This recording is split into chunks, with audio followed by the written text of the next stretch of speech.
everyone. So it's been a year now since we went live with our solar and battery system. We've gotten a lot of questions off our YouTube videos, and so we thought it's a good time to go ahead and start a video on how it's been going.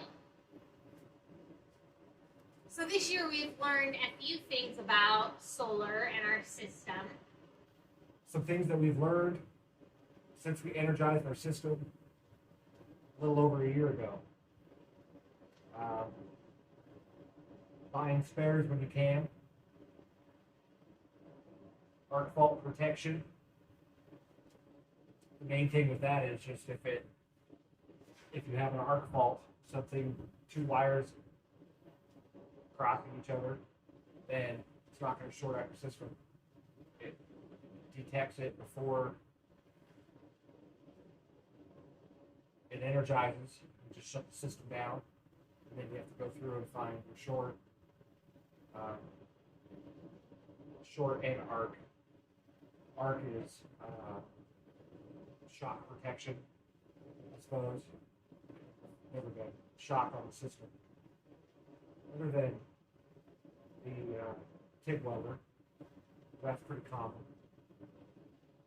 We had a 300 amp. Oh yeah, we had a 300 amp. It's almost embarrassing. Up here, right up in there, before we got these breakers installed, we had a little car audio 300 amp circuit breaker that controlled the whole system, and we must have run on that for a month, maybe a month before it just fried. It's about this big. So I knew that was temporary. I knew that it would work. We just kept pushing it further and further, and it's nowhere near 300 amp capability. It's just a little cheap. Like I said, car audio, 300 amp. That's even a joke to say that. So it maybe held 50 amps, but yeah, It failed. it failed. And our system just went down. Yeah. And we figured out what was wrong, fixed it, moved on. Now then we bought these Midnight Solar 250 amp breakers, which are a true 250 amp pull, which is a lot more. This is just a slow burn. They work just fine. Right. Huh? Wire. Oversize your wire. 1 under 7. It's kind of like that little car audio fuse I was telling you about. It just doesn't work. No matter the quality, it's not legitimate amperage.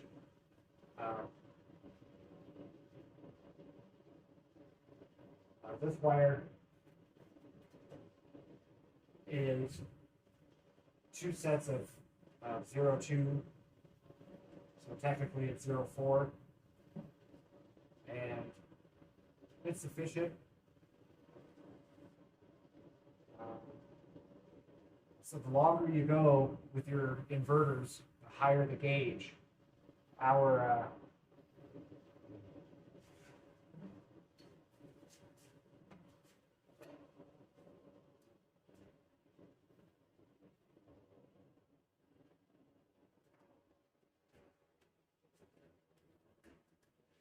we ran triplex wire out to the shop, and it is, I believe it's 404020. Both of these are 4-aught aluminum, and that is a 2 gauge, or not 2 gauge, a double-aught, 2-aught.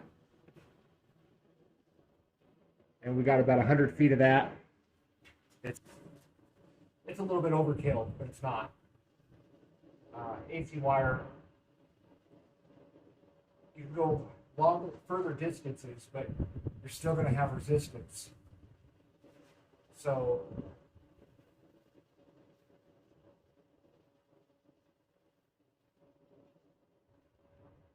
you want to buy the largest wire that you can afford, the largest boxes that suit your needs. But mainly, definitely the largest wire on the AC side and the DC side.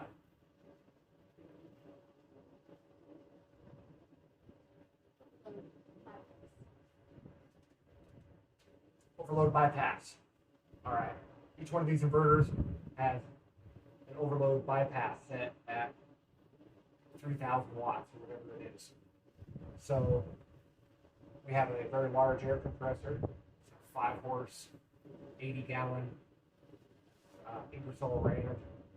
It pulls about 12,000 watts at startup, and it's too much for just one inverter.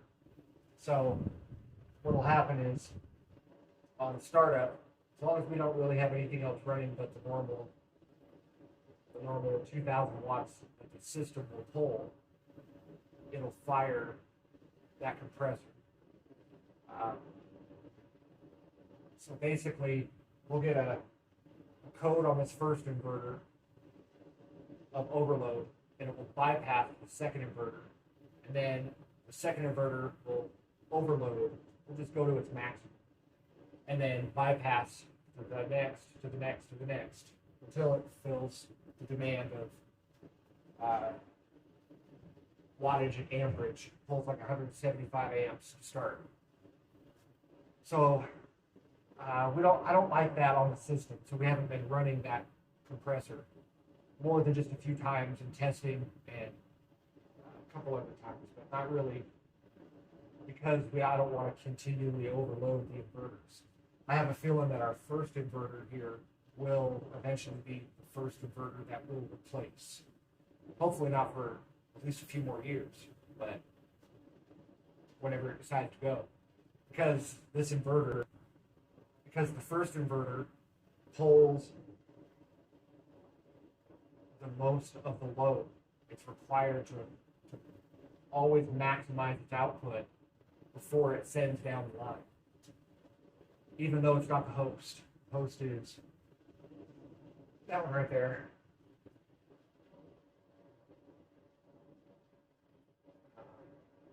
So that's something to kind of worry about down the road, thinking that if the system does decide to have a fault. The system's only shut down on us 3 or 4 times. We had a short in a 220 outlet that we shut the system down, and we thought we fixed it 2 or 3 different times, same outlet, and finally we did, but it was able to detect and not cause a problem, cause a short in the wiring and everything. Didn't blow any breakers. I don't think we've ever had any breakers blow. No. On us. So then, other than that short, we've had the system go down 2 other times. Yeah.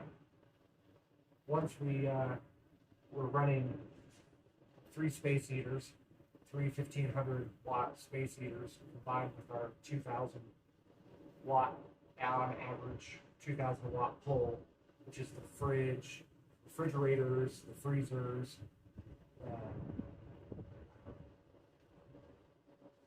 everything.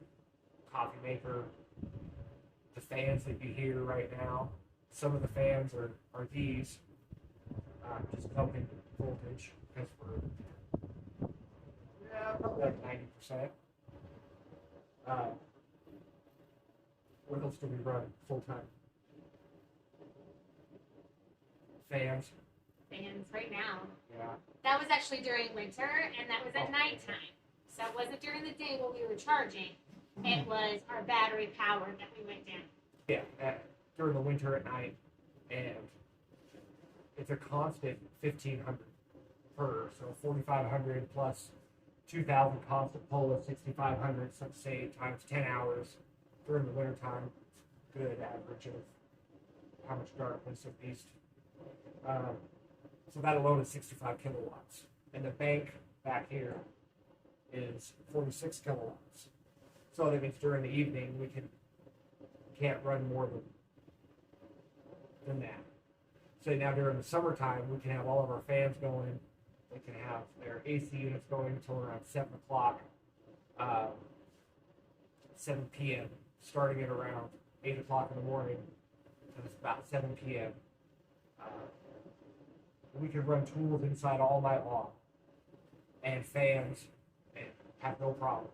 Swap coolers if we wanted to. We haven't pulled them out yet, but we won't have any problems with that. Just the heaters are a huge pull on the system. So if you plan on having an electric heating system, typically a 30 kilowatt is average, and same with hot water heater, 30 kilowatt is average pull.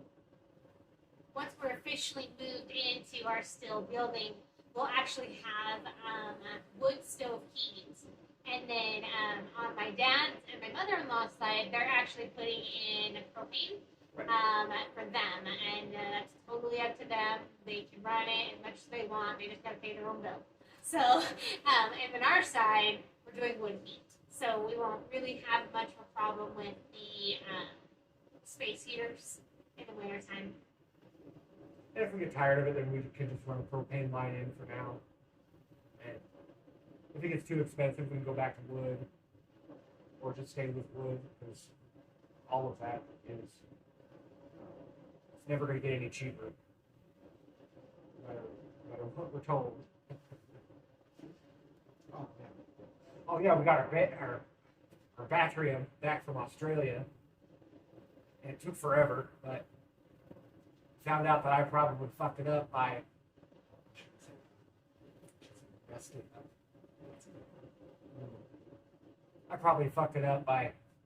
crossing some wires. So they charged me like half the price for a new updated version, which is already obsolete. It's kind of crazy. But it was a Core 3 with expansion. That's what they call it.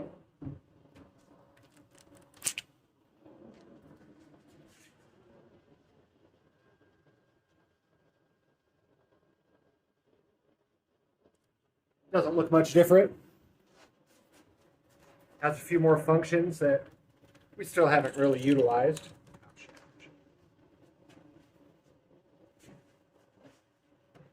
It has a few more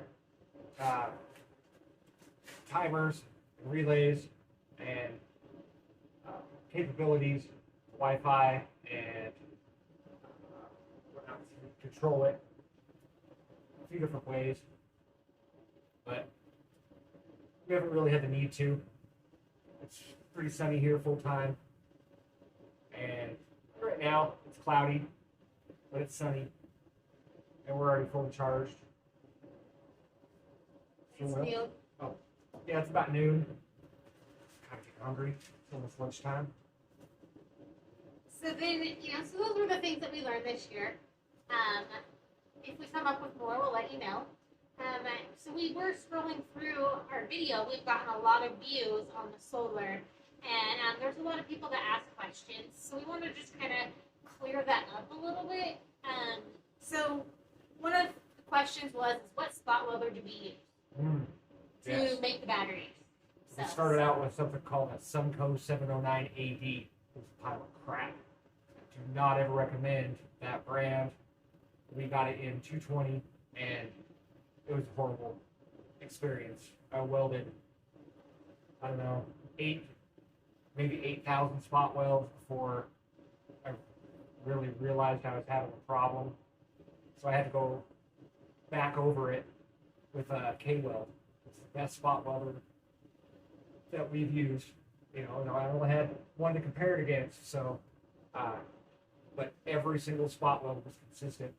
The Sunco 709 AD didn't have the amperage to melt through the nickel strip into the steel of the battery. And the K-Weld instantly, first setting that I put it on after a couple recommendations online, I had to go back over those 8,000. I think there was a total of 16,000 spot welds.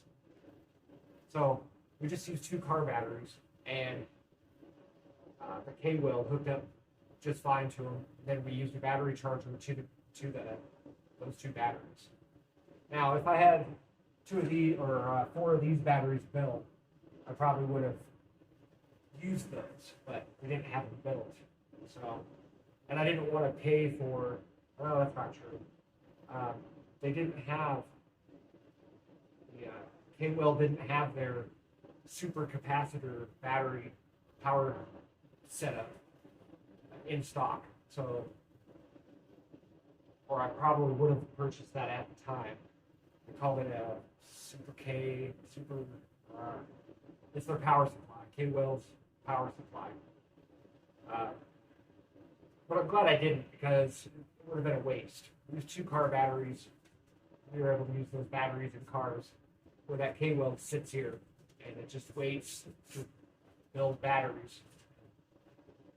Now that I know that I can just hook up to this system at 12 volts, just 3 batteries in, and run the K-Weld off of that, and I won't use the car batteries anymore. But it provided a really good weld to the batteries. I can't compare it. We haven't had any battery failure. We did have a China battery that we noticed, thanks to the Baytram, that was quite a bit lower. There's our China battery just sitting here waiting to catch fire. That was quite a bit lower than the others, and so it was pulled from the system and replaced. But other than that, everything's been running really well. Yeah, we ran that for 2 months. So the next question that people ask is, where do we get our batteries? I ain't telling you. They just keep getting more and more expensive.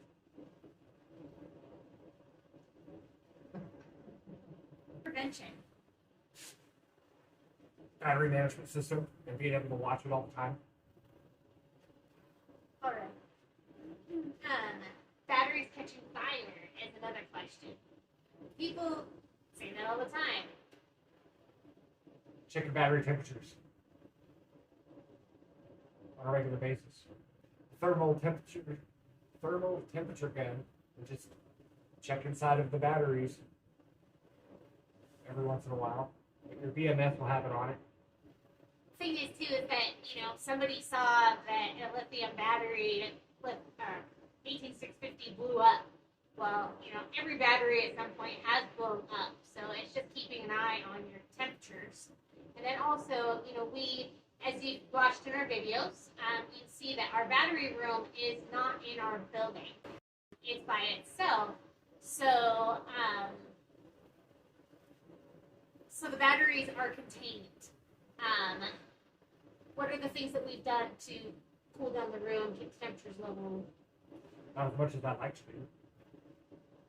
Maintain temperature in the low 80s during the summer in here, with just leaving the door open, and we have the ducting fan and 12-inch intake. And something that I'd like to do is dig a 100-foot ditch outside of this box, kind of at an angle, 100 feet long, 10 feet deep, bury some of that Home Depot 4-inch flexible rubberized tubing, and I think that would drop the temperatures by another 10 degrees in here. And we don't really have a problem with our panels overcharging, because we set our inverters to only put 9,000 watts in, so it's only putting in half the amount to our batteries. And then it's on a tier or a step, so the higher the percentage, the higher the charge percentage, the lower the voltage coming into the batteries. So at 75% and below, we're putting in 9,900 watts roughly, which is about half of 18,500, which is our incoming ability. But the rest of them, all that can be absorbed in our tooling and what we're using, our daily usage. So we, on average, will pull 2,000. So that's 9 and 2 is 11. And then if we're pulling our dryer, it pulls in 5. So on a cloudy day like today, don't put in its maximum and don't pull its maximum, and you'll be fine. Each one of these batteries is rated at 11 watts. There's 4,200 of them, and they're rated at 30 amps. So each one is it. So there's 4,200 times 30. That's a shitload of amps that can be pulled at its max, and we don't pull that anywhere near that. Our maximum pull was that compressor at once. That was nothing. It's 12,000. We also try not to drain our batteries. We don't like waking up in the morning to no power. Right. Because that also hurts your batteries in the long term. Right.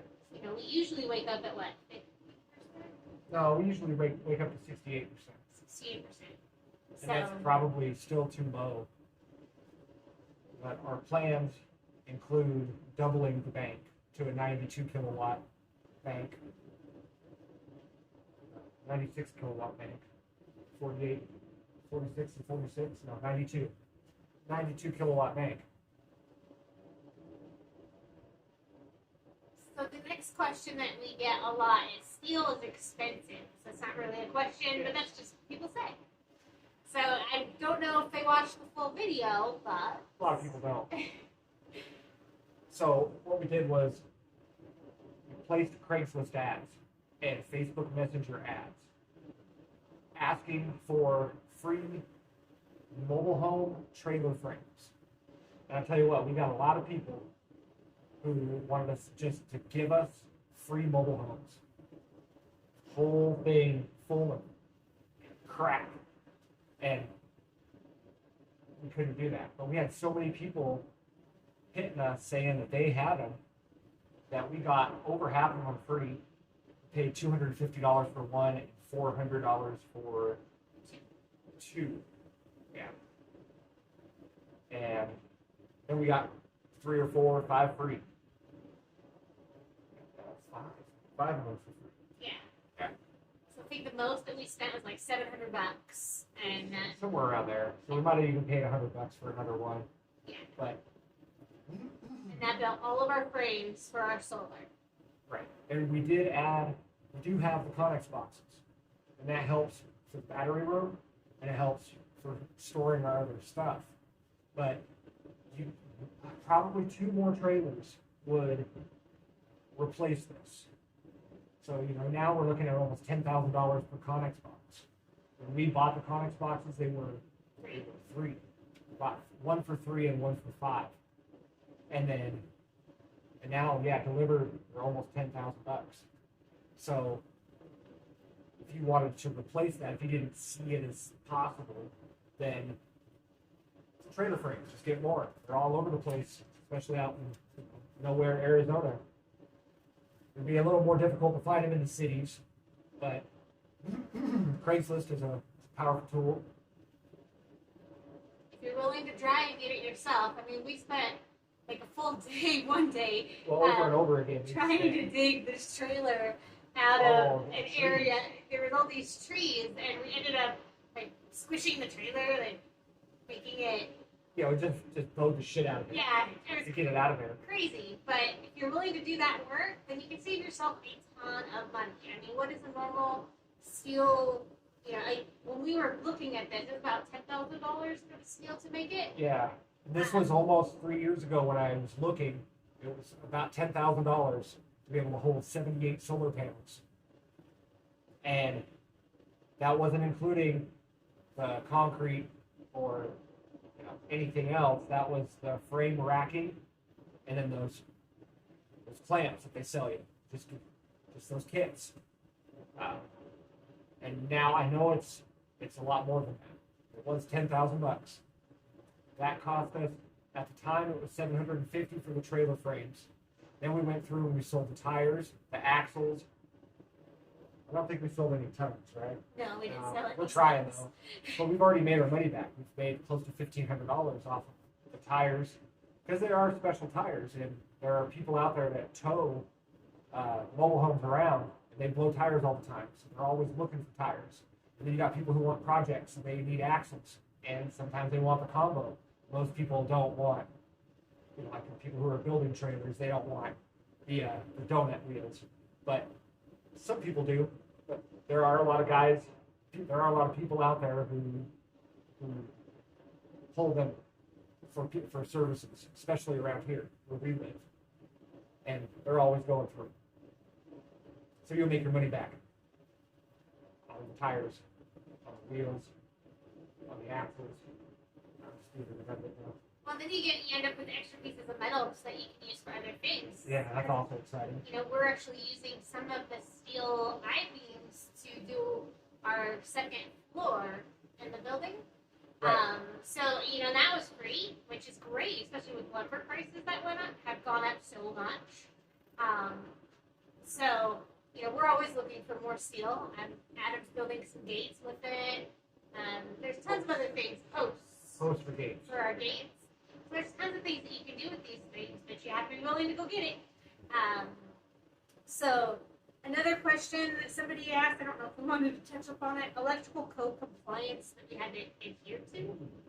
So it's just IIRC or whatever it is, 2015, and a lot of it's just kind of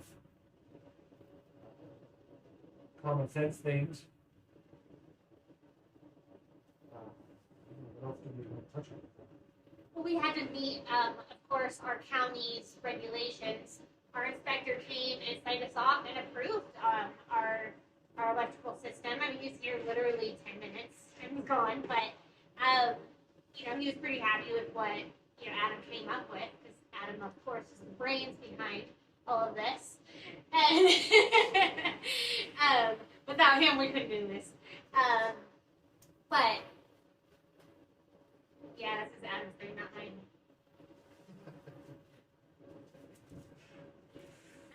It's the benefits of it. So the important thing, I suppose, there wasn't really anything else to go over other than somebody did say profit margin. Things have changed quite a bit. I mean, it's been 2 years since we built this. I mean, 2 years since we bought the property. It's been a year since we started building. We've been here year and a half. Yeah. Year and a half. We've been here a year and a half. We got here January of the year. But last year is when prices skyrocketed. Yeah, right. Right after we got here. Batteries, Adam had said in a prior video we were getting them for 50 cents each. They're now about $4 each. They're $1.50 to $2 each. 400% increase. Yeah. Is there? And that's if you can find them. Go to any of the battery websites out there, and you'll see their prices have gone up, just skyrocket. And that's the whole availability thing, and it's that there's a big push for this. A lot of people want to do this, and it's perfectly possible with a little bit of brains, a little bit of skill, a shitload of tools. And learning skill, I think that's one of the most important things. And we'll cover this on another video about off-grid is trying to learn some of these skills before you come out here. Oh, for sure. Because, you can't come out here yeah. and just blow yourself all up. Adam spent, literally a couple years researching. He had a job that allowed him to be off 6 months a year, and so he spent a lot of his off time really researching and trying to figure out how he was going to build this for our family. And you cannot go off grid without getting some skills. You cannot save money without skills. Um, that could just be, apprenticing somebody, or, that's just an idea of gaining skills. YouTube, there's tons of things that you can do to gain skills. But learning how to do these things yourself will save you a ton of money. But also having the tools. Having the tools. That's a hard tools one are for expensive. getting back into that profit margin thing. Our best tool was the backhoe. I mean, we bought that right when we got here, and other than the welder. The generator. But in the generator, yeah, okay. Welder generator has to run everything. But we couldn't build any of this without the backhoe. Oh, absolutely. Right. We had to, it lifted the metal, it did all of these things. Oh, so right. having the appropriate tools is really important. Right. So we paid $15,000 for the backhoe, where we would have paid somebody $15,000 for concrete, $15,000 to put the building up. Another guy, how many other thousands of dollars for landscaping, digging, and lifting things, and having to call them back out every time. It's a minimum of $500 every time. It just didn't make any sense. Plus, I've been an operator, equipment operator for 9 years. So I have a little experience with that. And I was also a mechanic for, to be exaggerated out for like 20 years. Since I was about 21. And then my father-in-law, he knows the AC side of things from a very practical point of view. So he taught me a lot over the years on AC. And just combining all that. So the very last thing is people always comment about how big our system is and how it's overkill and why. You want to take them on a quick I'm tour? a big guy. I do big things. Want to take them on a quick tour? So what? Shop? All right. All right, so that's what we're going to do. We're going to take you on a quick tour, show you what we run, and so that you kind of understand.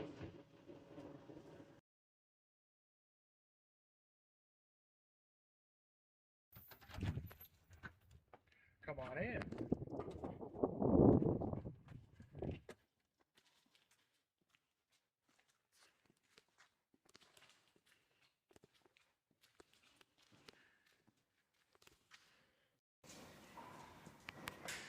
So this is our battery management system, our display. It is the Batrium Core 3. So right now we are 97% charged. We're putting in about 1,794, about 1,700, almost 1,800 watts, about 30 amps. Our shunt voltage is showing 58.06. This is our battery temperature. This is our maximum battery temperature and our minimum. And that is like 78 or 9-ish. So it's not too bad. We got a differential right now of 2 100ths. Usually by the time it's fully charged, we are exactly the same at 4.16. That's each one of those cells, each one of those 14 batteries that are inside. That's the voltage between all 14 of them displayed out here. And this is, all those lights are how the system is pulling, which batteries they're pulling from, and which ones are being burned by the resistors, or they call them long bonds. But they're basically, it's a monitor that sits on top of the battery that'll pull voltage when one battery starts getting lower than the rest of them, to try and keep every battery equal.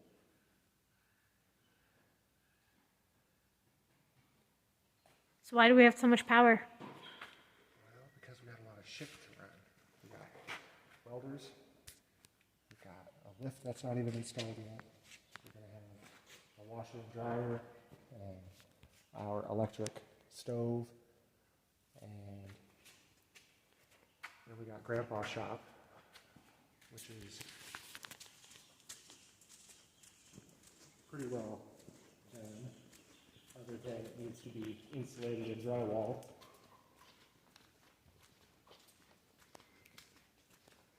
He's got all kinds of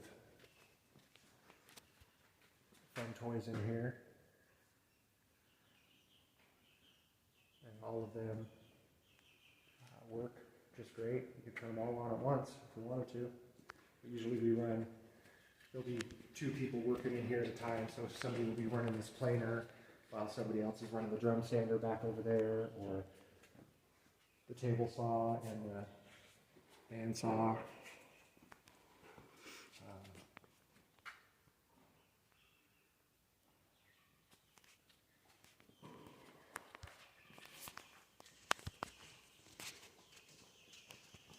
And then we got Grandma moving upstairs. Well, that's it for today. Thanks for hanging out with us. If you have any questions or comments, just send us a message and have a great day.